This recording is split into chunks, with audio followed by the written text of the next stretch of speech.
Halo semuanya, perkenalkan namaku Dila Sofina Ardani dengan NIM Q00240064 dari kelas B dari kelompok B1. Pada kesempatan kali ini, aku akan menyampaikan laporan anatomi blok 2.3 tentang neuroendokrin dan juga indera khusus. Jadi, di sini ada skenarionya. Pertama, seorang pria berusia 65 tahun bernama Tuan A dibawa ke instalasi gawat darurat oleh keluarganya karena mengalami kelemahan mendadak pada lengan dan tungkai kanan sejak 2 jam yang lalu. Selain itu, keluarga pasien melaporkan bahwa pasien berbicara terbata-bata, sulit menyusun kata-kata, dan tampak bingung ketika diajak berbicara. Tidak ada riwayat trauma kepada kepala sebelumnya. Jadi mungkin kita langsung aja ke pertanyaannya. Untuk yang pertama, jelaskan struktur pembentuk sirkulus Willisi mulai dari bagian anterior hingga posterior. Sebutkan juga fungsinya dalam menjaga perfusi cerebral saat terjadi sumbatan salah satu arteri besar. Jadi ini ya, jelaskan struktur pembentuk sirkulus Willisi. Jadi sirkulus Willisi ini merupakan suatu semacam circle gitu yang dia berfungsi untuk vaskularisasi dari otak itu sendiri. Nah, sirkulus Willisi ini tadi dia terdiri dari bagian anterior dan juga bagian posterior. Nah, kenapa sirkulus Willisi ini dibentuk kayak sirkulus? Karena dia berfungsi ketika nanti ada salah satu bagian dari darah yang dia itu tersumbat atau aliran darah yang tersumbat, maka dia bisa dipasok dari bagian yang lain. Jadi pertama dari bagian anteriornya dulu. Di sini ada arteri cerebral anterior. Pertama kalau dari bagian arteri yang anterior, dia akan divaskularisasi cabang dari arteri karotis interna. Nah, arteri karotis interna nanti dia akan menjadi arteri cerebral anterior yang dikstra dan juga sinistra. Kemudian di antara arteri yang cerebral anterior ini nanti dia akan dihubungkan oleh arteri communicans anterior. Kemudian untuk dari bagian belakang di otak mendapatkan vaskularisasi dari arteri vertebralis, di mana arteri vertebralis ada dua gini, dia akan bercabang menjadi satu namanya arteri basilaris. Kemudian arteri basilaris tadi akan bercabang dua menjadi arteri posterior, arteri cerebri posterior. Kemudian tadi yang bagian dari arteri komunikasi anterior tadi dia akan bercabang menjadi arteri cerebri media. Nah, kemudian antara arteri cerebri media dan juga arteri cerebri posterior akan dihubungkan oleh arteri komunikans posterior. Jadi ini di sini mereka berfungsi biar kalau ada sumbatan di salah satu bagian maka bisa digantikan oleh yang lain. Kemudian soal nomor 2, sebutkan dan jelaskan perbedaan antara traktus corticospinalis dan traktus spinothalamikus meliputi fungsi utama, titik awal dan akhir, lokasi penyilangan atau dekusatio dan juga letak relatif di medula spinalis. Jadi kan kalau traktus kan dibagi dua ya, ada ascendens sama descendens. Nah, kalau traktus yang ascendens itu dia yang buat traktus spinothalamikus. Sedangkan kalau traktus descendens atau yang turun, yang dia itu motorik atau efferens, dia itu yang traktus yang corticospinalis. Oke, jadi yang langsung aja ini ya. Ini traktus corticospinalis. Corticospinalis berarti kan dia kan yang descendens ya nih. Descendens kan dia. Dia descendens dari ini. Terus kemudian di sini ada traktus yang spinothalamikus atau yang traktus yang ascendens. Ini perbedaannya. Yang pertama, fungsi utamanya. Kalau traktus corticospinalis itu dia fungsinya untuk mengontrol gerakan motorik volunteer, gerakan sadar. Jadi kan tadi dia yang motorik ya, yang descendens. Kemudian ada yang traktus spinothalamikus. Dia itu yang menyampaikan sensasi nyeri, suhu, dan sentuhan kasar. Emang dia karena untuk ascendens yang naik yang sensoriknya. Kemudian di awalnya, kalau yang traktus corticospinalis itu dia dari korteks motorik primer atau gyrus prasentralis. Sedangkan traktus spinothalamikus dia dari reseptor sensorik perifer. Kemudian untuk titik akhirnya ya di neuron motorik di bawah tanduk ventral medula spinalis. Sedangkan untuk yang traktus spinothalamikus dia titik akhirnya ada di talamus karena dia fungsinya kan yang sensorik ya. Jadi di talamus di korteksnya somatosensorik. Kemudian untuk penyilangan atau dekusationya, kalau yang corticospinalis atau yang yang descendants-nya dia ada di medula oblongata yang di digustativo piramidalis. Kemudian kalau yang terakhir itu spinothalamikus, dia di komisar putih anterior medula spinalis 1-2 segmen dari asal. Jadi kalau yang tadi, jadi kemudian lanjut dulu aja. Letak di medula spinalis itu, kalau yang corticus spinalis dia funiculus lateralis atau untuk jalur lateral dan anterior. Kemudian kalau yang spinothalamikus ya kolom anterolateral. Kemudian jenis jalurnya tadi ya, kalau yang corticus spinalis dia tuh yang motorik atau descendants, kalau yang spinothalamikus ya ascendens atau yang sensorik. Nah terus kalau yang tractus ascendens ini atau yang corticus spinalis ya ada dua, tractus corticus spinalis yang anterior sama yang lateralis. Kalau yang anterior dia itu untuk sentuhan ringan dan juga untuk tekanan. Terus kalau spinothalamikus lateralis fungsinya itu untuk sensasi nyeri dan juga suhu. Kemudian kalau yang tractus descendens atau yang corticus spinalis sama dibagi dua juga, yang lateral sama yang anterior. Kalau yang tractus corticus spinalis yang lateral dia itu akan menyilang di decussatio piramidalis, tapi kalau yang tractus corticus spinalis anterior dia akan menyilang dia nggak menyilang di decussatio piramidalis, tapi dia akan menyilang di segmen sebelum dia itu. Tuh. Terus kita lanjut pertanyaan yang ketiga. Sebutkan pembagian trunkus cerebri mulai dari batang otak dan minimal 2 struktur penting dari mesencephalon, pons dan medula oblongata.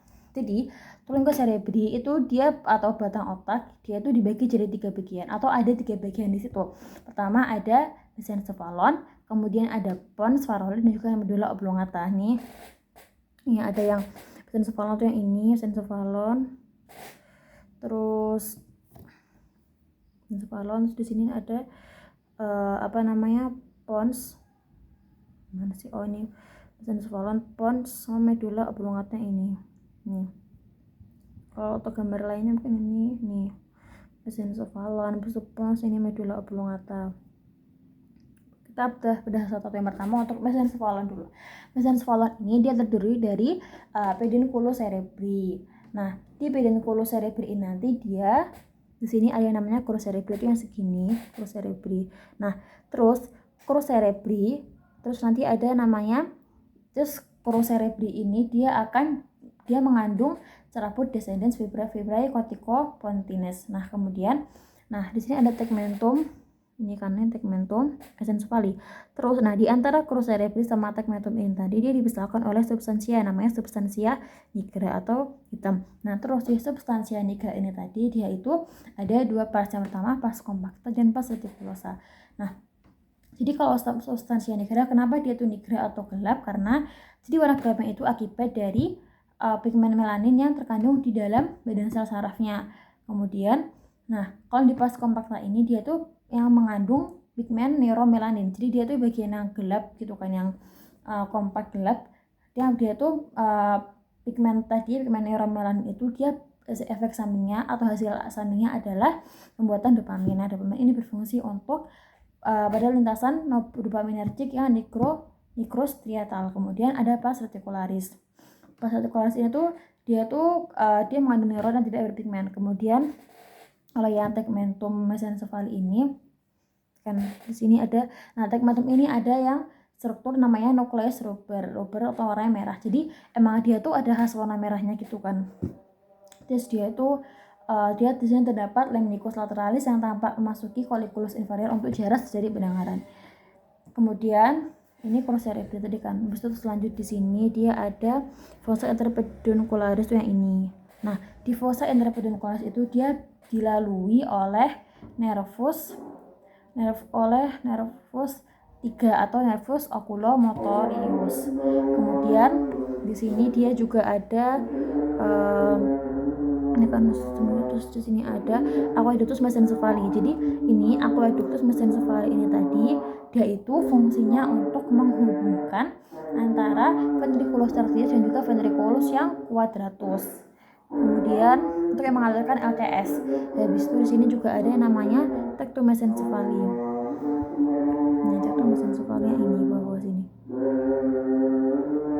Oke, terus di sini ada yang tampak yang selainnya karena terus di mesencephalon ini dia juga tempat keluar beberapa nervus seperti nervus oculomotorius dia di bagian fossa interpeduncularis, sama nervus trochlearis atau nervus 4 di bagian caudal colliculus yang inferior. Kemudian lanjut ke pons. Pons di sini ada beberapa struktur penting kayak sulcus basilaris, kemudian juga ada pontocerebral. Pons di sini dia ada bagian-bagian penting ya kayak bentar. Nah, di pos ini tadi dia ada bagian penting kan, kayak misalnya ini ada sulcus bulbo. Nah, ini kan ada sulcus bulbopontinus. Habis itu dia ada angulo cerebelopontinus. Nah, terus di pons ini juga ada sulcus basilaris yang dia sebagai dilewati oleh arteri basilaris pontis. Sulcus basilaris pontis dilewati oleh arteri basilaris. Kemudian di sini dia ada tempat keluar dari beberapa nervus, kayak misalnya ada nervus 3, nervus ponsnya ada nervus 5, 6, 7, 8. Nah, ini kan yang 3 minus ini kan 3 minus 5. Habis itu nervus 6, 7 sama nervus 8 tuh keluarnya di pons tepat gitu. Terus selanjutnya yang medula oblongata. Nah, di medula oblongata ini terdapat beberapa struktur juga kayak misalnya ini ada namanya pyramids. Nah, pyramids ini itu dia penonjolan karena pendesakan dari tractus pyramids. Kemudian juga ada oliva. Oliva tuh yang ini. Ya, oliva, ya piramida. Terus ada Decussatio pyramidalis. Kemudian ini juga ada sulcus ventrolateral sama ada sulcus yang posterolateral. Sulcus ventrolateral, sini sulcus yang posterolateral. Nah, terus di medula oblongata juga tempat keluar dari beberapa nervus yaitu 9, 10, 11, 12. Untuk nervus 9 atau glossopharyngeal itu dia itu yang ini kan 9, 10, 11, dan 12. Nah, jadi kalau misalnya nervus 9, 10, 11 dia keluarnya di sulcus posterolateral jadi medula oblongata. Sementara kalau misalnya nervus 12 atau nervus yang itu hipoglossus dia keluar di sulcus anterolateral jadi medula oblongata. Kemudian nomor 4 jelaskan asal usul nukleus dan fungsi dari 3 nervus cranialis motorik murni serta akibat lesi pada upper motor neuron dan lower motor neuronnya. Jadi kalau misalnya yang nukleus itu kan dia nervusnya cranialis kan ada yang motorik murni, sensorik murni, sama motorik sensorik. Nah, kalau motorik murni ini dia ada nervus 3, 4, 6, 11. Tapi di sini aku mau ambil nervus 3, 4, 6 karena mereka saling berkaitan. Pertama, nervus 3 atau nervus oculomotorius. Nah, dia keluarnya di fossa interpeduncularis mesencephalon. Kemudian dia fungsinya untuk mengangkat palpebra superior untuk abduksi, adduksi, addepresi, elevasi, rotasi medial dan juga rotasi lateral. Kemudian jika ada lesi pada upper motor neuronnya, dia akan terjadi gangguan gerakan mata konjugat biasanya ke kontralateral, refleks okular masih normal. Kemudian jika ada lesi pada lower motor neuron, akan terjadi ptosis mata ke bawah dan lateral dan juga pupil dilatasi atau diplopia. Kemudian kalau nervus 4 atau nervus trochlearis dia itu dia keluar dari caudal colliculus inferior mesencephalon. Kemudian dia itu fungsinya untuk menginervasi dari musculus obliquus superior. Nah, dia itu fungsinya untuk abduksi, depresi, dan rotasi medial.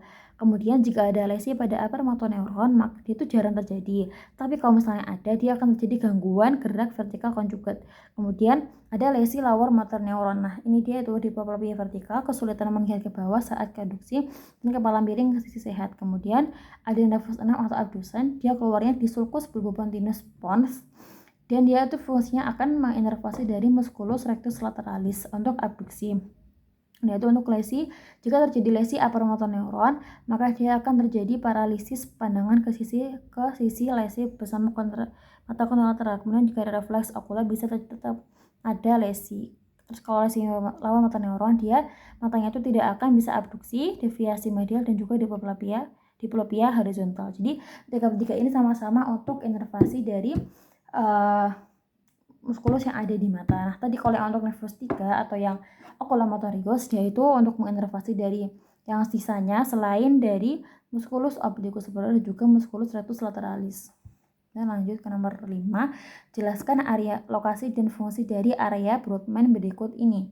Nah, jadi kita akan menjelaskan untuk yang area 4, 1, 2, 3 dan juga area 4, 4, 5 dan juga area 22. Pertama, nah jadi yang pertama ini yang area 4 Dia itu letaknya itu di gyrus presentralis kan ini yang arterinya posterior ya, presentralis di sini. Dia berfungsi untuk area motorik primer. Nah terus area ini itu berperan sebagai pusat pengendali gerakan sukarela tubuh, di mana setiap hemisfer otak mengontrol gerakan tubuh pada sisi yang berlawanan atau kontralateral. Terus neuron di area ini itu mengirim, jadi area motorik primer tuh kayak gampangannya buat kalau misalnya ada kayak pusat pengendali tubuh yang pertama kali kan, dia motorik yang primer yang duluan. Terus kalau misalnya ada kelainan di situ, maka dia akan mengalami kelemahan otot atau kelumpuhan pada sisi tubuh kontralateral serta peningkatan tonus otot dan juga refleks yang berlebih. Kemudian dia ada kedua, ada yang area 1 2 3. Itu di sini. 1 2 ada 1 2 3 kan di sini nih. 1 2 3. 1 2 3 dia fungsinya itu untuk dia terletak di gyrus posentralis berkebalikan sama yang 4 tadi. Dia itu fungsinya untuk area sensorik primer. Jadi kan kayak sensorik ya, dia mengambil kayak nyentuh sesuatu. Jadi kalau misalnya yang sensor, jadi kalau misalnya dia itu fungsinya itu untuk menerima dan mengintegrasikan informasi sensorik dari tubuh. Nah, terus dia itu kayak misalnya buat sensasi nyeri, tekanan, suhu. Nah, dia kalau misalnya ada kelainan di situ, dia akan gangguan persepsi sentuhan. Jadi kayak gangguan, misalnya ada sentuhan, dia ada gangguan sensoriknya. Habis itu ada area 4445 atau gyrus front, dia terletak di gyrus frontalis yang inferior nih. Ini kan, ini terus dia tuh fungsinya untuk area bicara motorik. Jadi kalau area bicara motorik itu dia itu masih bisa ngomong, bisa bicara, tapi dia itu tidak bisa mengatur tata bahasa atau nggak nyambung kayak gitu kembangannya.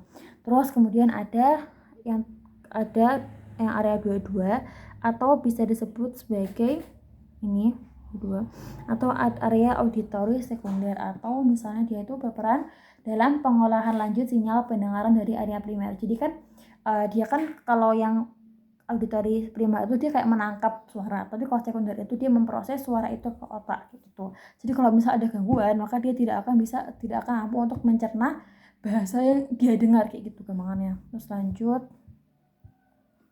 Mengapa oklusi pada arteri cerebri media lebih sering menyebabkan kelumpuhan pada wajah dan lengan dibandingkan tungkai?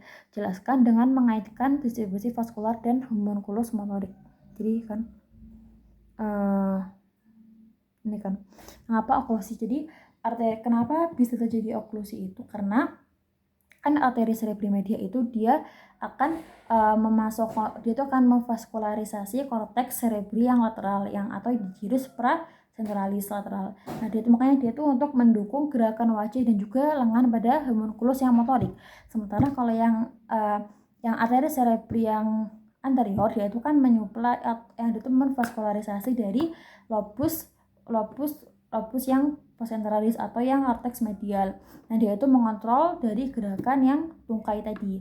Nah, jadi kalau misalnya ada dampak oklusi dari arteri cerebral media, dia itu menyebabkan kerusakan pada area pengendali wajah dan lengan, sehingga mempunyai proses kontralateral lebih berat dirasakan pada wajah dan lengan daripada yang tungkai kayak gitu. Karena dia memvaskularisasi tempat yang berbeda. Selanjutnya yang nomor terakhir, jelaskan mekanisme kompensasi vaskular yang terjadi jika terdapat oklusi pada arteri karotis interna kiri dengan mengaitkan struktur sirkulus wilisi yang terlibat. Ini kan tadi sirkulus wilisi. Nah, jadi jadi kalau misalnya ada kan arteri karotis arteri komunikasi anterior itu dia kan menghubungkan antara arteri cerebri anterior dextra et sinistra. Nah, terus kalau misalnya ada oklusi di arteri karotis interna, maka aliran darah tadi dari arteri karotis interna tadi dia itu akan mengalir melalui arteri komunikasi yang anterior. Nah, terus di sini dia akan mengalirkan ke arteri cerebri anterior karena jadi dia pakainya dari arteri komunikasi yang anterior. Terus kalau misalnya nih, tapi terus kalau misalnya yang arteri komunikasi posterior tadi dia kan menghubungkan arteri karotis interna dengan arteri cerebri yang posterior kan. Kalau arteri komunikasi posterior nih, ini kan komunikasi posterior ya. Dia kan di sini dia ini dia buat menghubungkan antara arteri yang arteri cerebri posterior sama tadi dia berarti akan menghubungkan dari sini.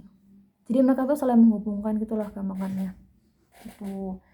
Tapi Tapi walaupun mereka itu fungsinya untuk mengalihkan, misalnya ada kayak oklusi di salah satu aliran, tetap dia nggak bisa seefektif yang saluran aslinya, seperti itu. Jadi mungkin sekian dapat saya sampaikan untuk laporan praktikum pada kesempatan kali ini. Kurang lebihnya mohon maaf. Terima kasih.